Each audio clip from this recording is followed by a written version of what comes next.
Mate, the midfield is not accountable at the moment and the stats aren't lying, and this is where it's breaking down, isn't it, for Port Adelaide? There's a bit too much running one way. Very good if they're fine if they're winning in the midfield, but you've got to question a little bit how much they're running the other way and how much they're working in that way. Like I said, mate, the stats unfortunately do not lie. Josh Carr has got a lot of work to do. Do they rebuild or do they try to do it on the run? Because, look, Port Adelaide are the only team that haven't finished bottom. I don't know. I'm sure a lot of South Australians will know that fact, but if there's anybody listening from overseas or interstate, is that Port Adelaide haven't bottomed out. They haven't had to cut hard and rebuild. Do they go down that track? You're certainly starting to wonder, out of that.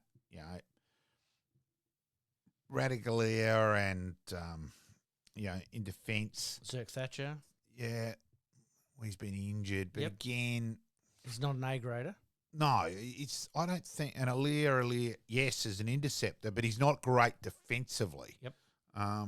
So I don't think that defence can win a premiership. Yep. So, I think there's some big decisions ahead. Now, the question without notice there, or probably notice because you will know this, is Zach Butters. We talked about it a couple of weeks ago, but now it's sort of intensified a little bit with him saying, I'm not going anywhere until the end of 26. Is he sitting on the fence and waiting to see what Josh Carr does? Or does the club just say, look... Port have thrown the kitchen sink at him today. I don't blame him.